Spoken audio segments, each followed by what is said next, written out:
नमस्कार दोस्तों, स्वागत है आप सभी का MNGK GS पॉइंट में। आप सभी दोस्त लोग कैसे हैं? हम उम्मीद करते हैं कि अच्छे होंगे। दोस्तों, आज के इस वीडियो में हम करने वाले हैं लुसेंट किताब का निचोड़ GK GS के टॉप इम्पोर्टेंट प्रश्न को आज के इस वीडियो में हम करने वाले हैं। जितने भी GK GS के प्रश्न दोस्तों आज के इस वीडियो में करेंगे, सभी प्रश्न कॉम्पिटिटिव एग्ज़ाम में पूछे गए हैं और पूछा हुआ प्रश्न दोस्तों एग्ज़ाम में बार बार रिपीट किया जाता है। इसीलिए दोस्तों, अगर आप किसी भी एग्ज़ाम का तैयारी कर रहे हैं तो इस GK GS के वीडियो को पूरा ज़रूर देखिएगा। यह वीडियो सभी एग्ज़ाम के लिए महत्वपूर्ण है।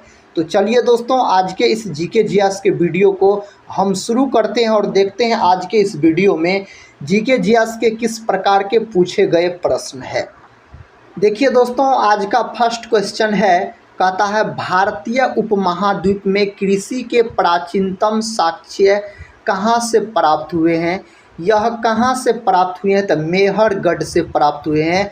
ऑप्शन सी इस प्रश्न का सही उत्तर चला जाएगा। मेहरगढ़ के अगर बारे में बात करते हैं तो यह पाकिस्तान में पड़ता था। याद रखिए दोस्तों, पाकिस्तान के कहाँ? तो बलूचिस्तान में आप बोल सकते हैं।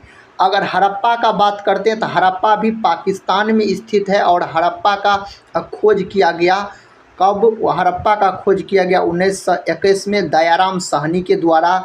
हड़प्पा जो है यह रावी नदी के तट पर स्थित है। अगर लोथल का बात करते हैं तो लोथल हो जाता है दोस्तों गुजरात में और लोथल भोगवा नदी के किनारे स्थित है। ये सारे बात को आप याद रख सकते हैं। इस प्रश्न का उत्तर बताइए।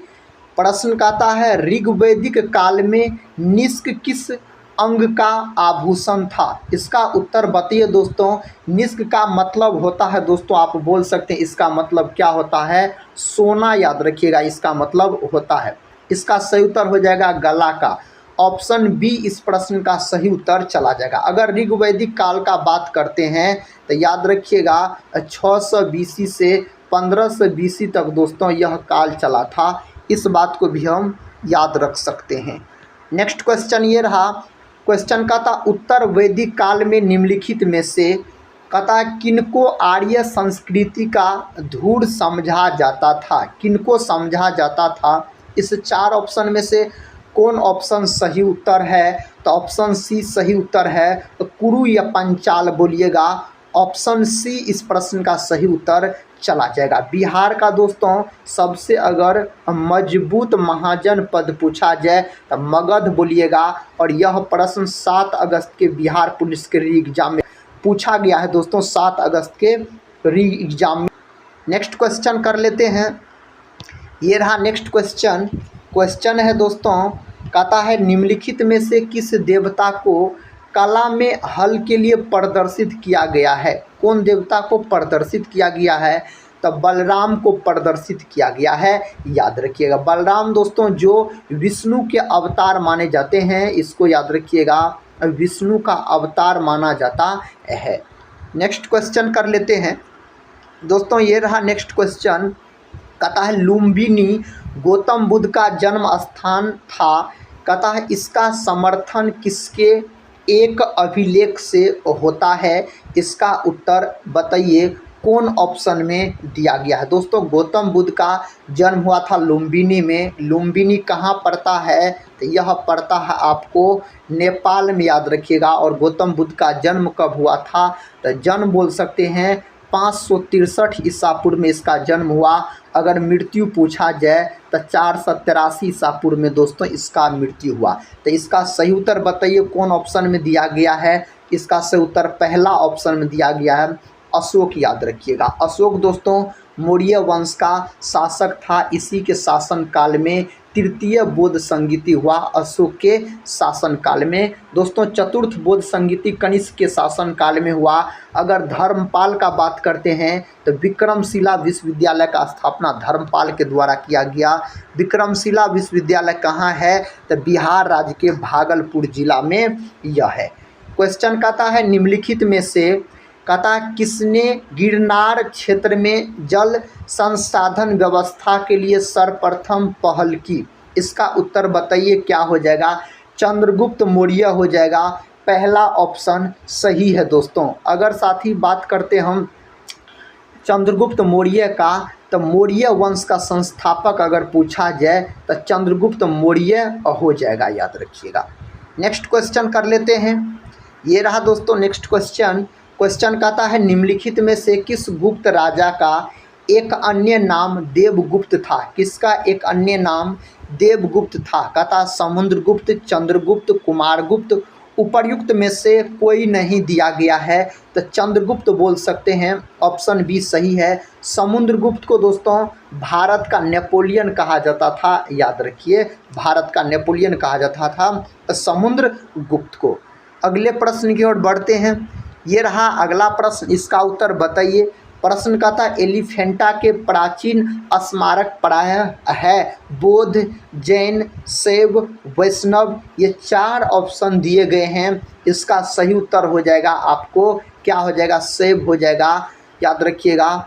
ऑप्शन यहाँ पर सी केवल 1, केवल 2, यहाँ पर सी में होना चाहिए दोस्तों केवल 3, याद रखिएगा। तो ये सेव आप याद रख सकते हैं दोस्तों। अगर अभी तक इस वीडियो को लाइक और अपने दोस्तों में शेयर नहीं किए हैं तो लाइक और अपने दोस्तों में शेयर ज़रूर कर दीजिएगा। अगर साथ ही इस वीडियो का आप लोग PDF लेना चाहते हैं तो टेलीग्राम चैनल से जुड़ जाइएगा, जिसका लिंक इस वीडियो के डिस्क्रिप्शन बॉक्स में दिया गया है। प्रश्न कहता है मात्र एक मुट्ठी बाजरे के चक्कर में मैंने अपना साम्राज्य खो दिया होता। कहता इस कथन को आप किस मध्यकालीन शासक से संबंध करेंगे? इसका सही उत्तर क्या हो जाएगा? शेरशाह सूरी से दोस्तों।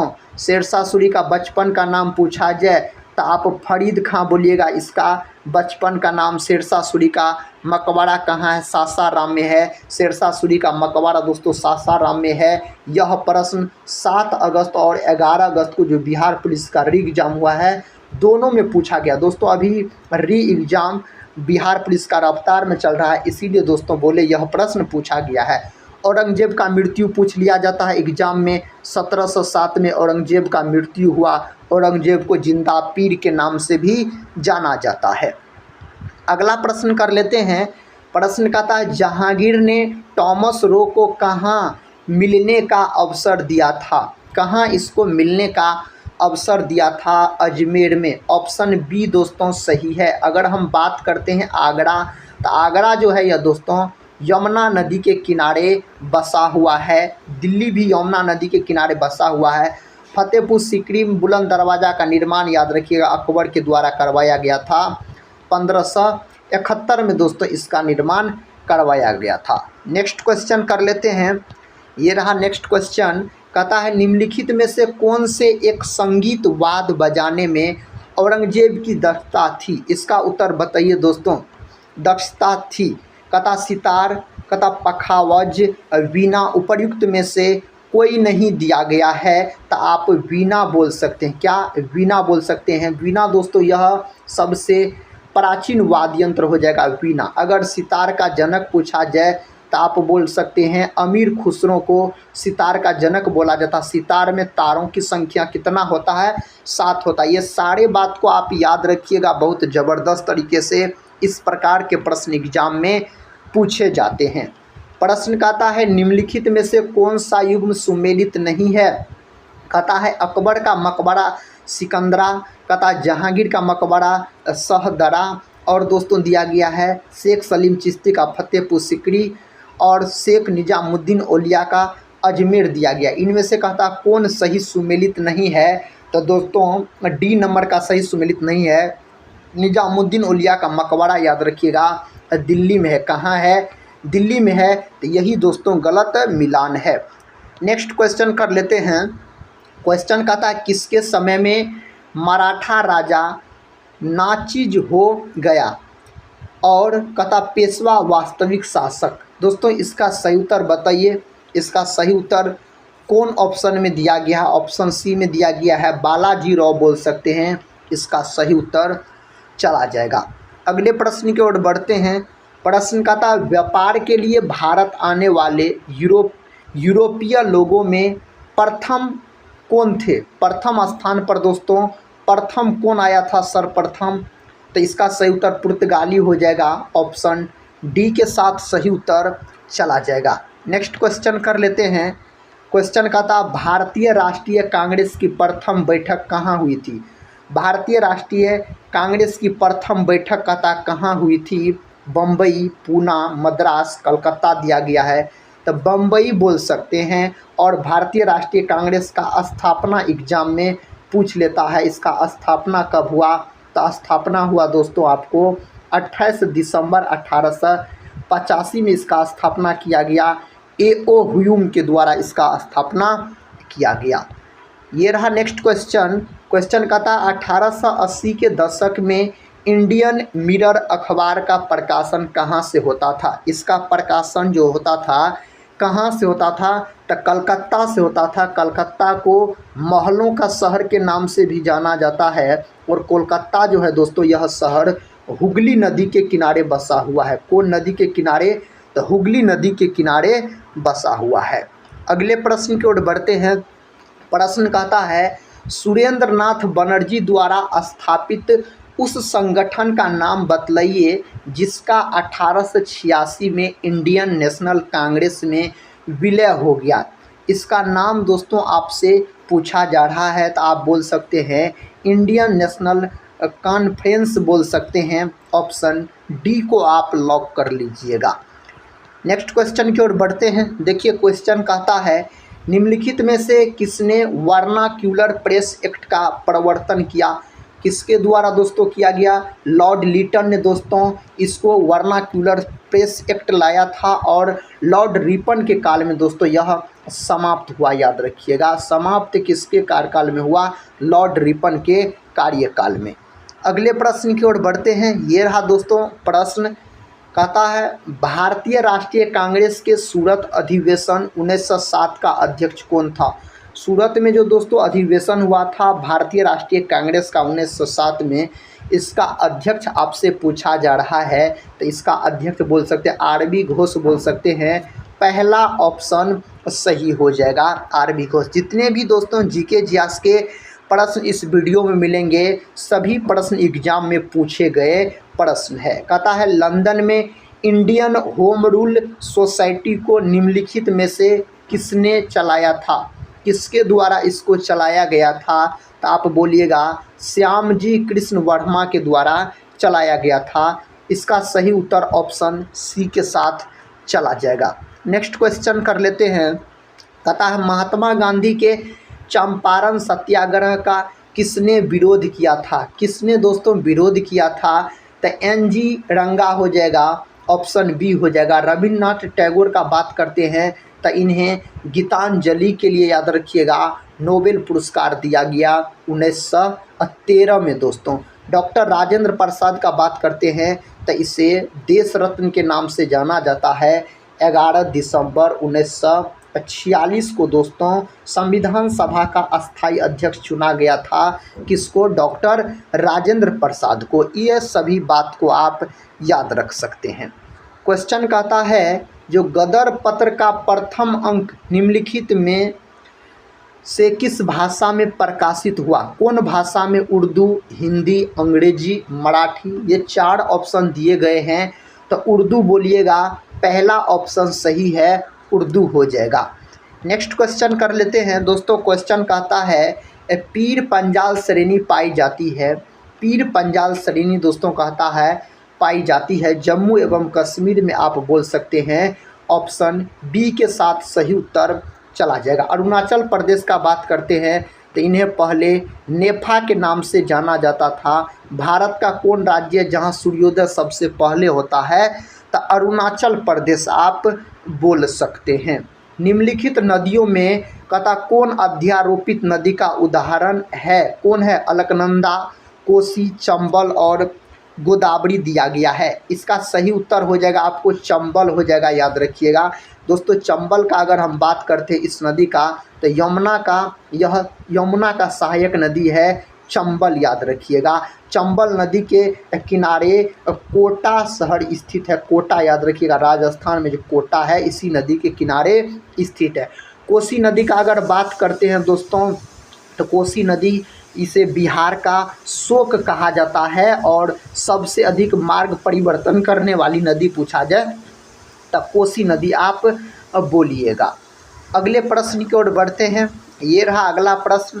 प्रश्न कहता है संकोश नदी सीमा बनाती है। दोस्तों यह नदी कहता है सीमा बनाती है, तो बोलिएगा असम एवं पश्चिम बंगाल के बीच। ऑप्शन सी हो जाएगा सही उत्तर। दोस्तों बिहार से झारखंड कब अलग हुआ, यह भी प्रश्न पूछा गया है, तो आप बोलिएगा 15 नवंबर 2000 ईस्वी को बिहार से झारखंड अलग होकर नया राज्य बना। नेक्स्ट क्वेश्चन कहता है सागौन तथा साल किसके उत्पाद है। सागौन तथा साल जो है यह किसके उत्पाद है। उष्णकटिबंधीय शुष्क पहाड़ी पतझड़ी वन। ऑप्शन पहला सही है। अगले प्रश्न की ओर बढ़ते हैं। ये रहा अगला प्रश्न। प्रश्न कहता है तुलबुल परियोजना निम्नांकित किस नदी पर स्थित है। तुलबुल परियोजना जो है कौन नदी पर स्थित है। चिनाब, रावी, कहता है व्यास और झेलम। यहाँ पर दोस्तों व्यास होना चाहिए और कहता है झेलम। बताइए इसका सही उत्तर कौन ऑप्शन में दिया गया है। झेलम बोल सकते हैं। ऑप्शन डी के साथ सही उत्तर चला जाएगा। नेक्स्ट क्वेश्चन कर लेते हैं। देखिए नेक्स्ट क्वेश्चन कहता है निम्नलिखित में से कौन सोन नदी का वास्तविक स्रोत है। इनमें से कौन दोस्तों सोन नदी का वास्तविक स्रोत है, तो आप बोल सकते हैं शहडोल जिले में अमरकंटक। पहला ऑप्शन सही हो जाएगा। नेक्स्ट क्वेश्चन कहता है भारत में रबर उद्योग स्थित है। भारत में कहता है रबर उद्योग स्थित है। इसका सही उत्तर क्या हो जाएगा, तब पंजीब हो जाएगा। पहला ऑप्शन सही है, याद रखिएगा। बंगलोर का बात करते हैं तो इन्हें बगीचों का शहर कहा जाता है बंगलुरु को। और बंगलुरु में दोस्तों इसरो का मुख्यालय है। इसरो का मुख्यालय कहाँ है, तो बंगलुरु में है। और इसरो का गठन कब हुआ था, तो 1969 में बोल सकते हैं इसका गठन हुआ था।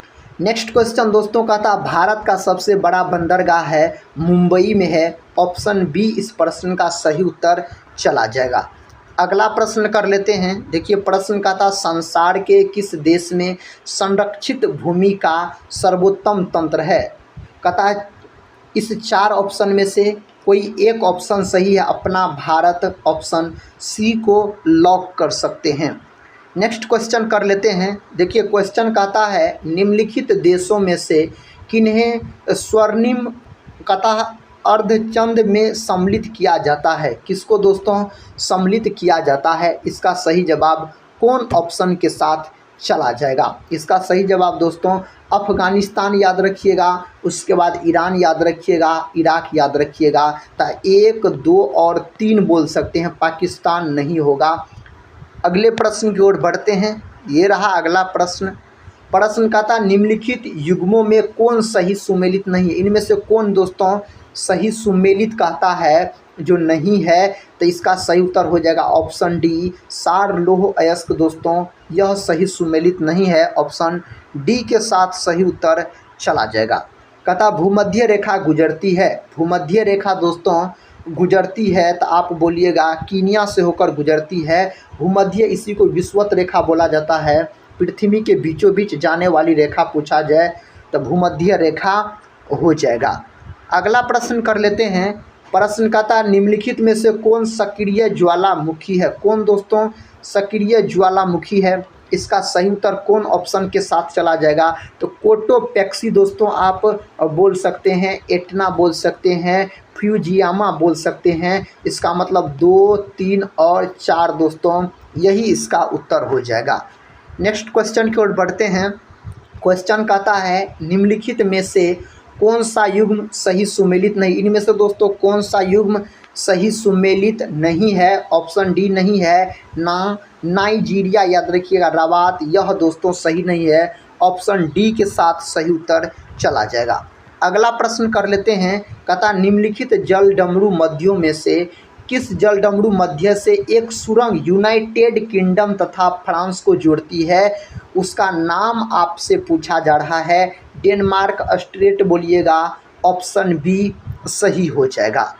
अगला प्रश्न देखिए, ये रहा अगला प्रश्न। प्रश्न कहता है निम्नलिखित में से किस महासागर के तटीय क्षेत्र को ज्वाला परिधि कहते हैं। किसको दोस्तों ज्वाला परिधि के नाम से जाना जाता है। प्रशांत महासागर को जाना जाता है। सबसे गहरा महासागर पूछा जाए तो दोस्तों प्रशांत महासागर आप बोलिएगा। नेक्स्ट क्वेश्चन कर लेते हैं। क्वेश्चन कहता है अलेक्जेंड्रिया समुद्र पतन है दोस्तों, इसका सही जवाब बताइए। मिस्र का पहला ऑप्शन सही हो जाएगा, क्या हो जाएगा, मिस्र का हो जाएगा। नेक्स्ट क्वेश्चन कर लेते हैं, ये रहा नेक्स्ट क्वेश्चन। कहता भारत की जनगणना द्वारा निम्नलिखित में से किस वर्ग के नगर लघु नगरों की श्रेणी में सम्मिलित किए जाते हैं, इसका उत्तर बताइए। ऑप्शन सी सही है और वर्ग चौथा, पाँचवा और छठा बोलिएगा। ऑप्शन सी को दोस्तों आप लॉक कर सकते हैं। ये रहा नेक्स्ट क्वेश्चन। भारत में सर्वाधिक नगर जिनमें मलिन बस्तियां कथा प्रतिवेदित है पाए जाते हैं दोस्तों, यह कहाँ पाए जाते हैं? आंध्र प्रदेश में, महाराष्ट्र में, तमिलनाडु में, उत्तर प्रदेश में। कहाँ पाए जाते हैं? महाराष्ट्र बोल सकते हैं। आंध्र प्रदेश यह भाषा के आधार पर सबसे पहला बनने वाला राज्य हो जाता है आंध्र प्रदेश के बारे में अगर बात किया जाए तो।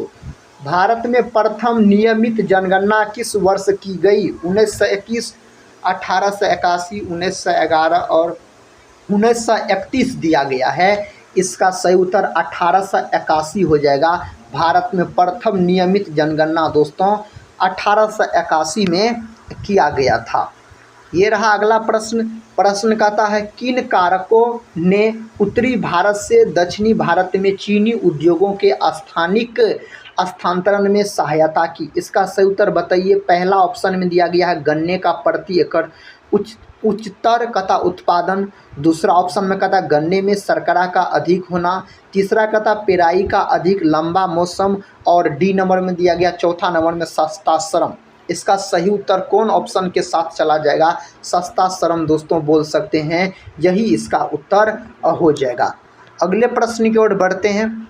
देखिए अगला प्रश्न कहता है निम्नलिखित में से कौन फसलें अधिकांशतः निर्वाह मूलक कृषि के अंतर्गत पैदा की जाती है?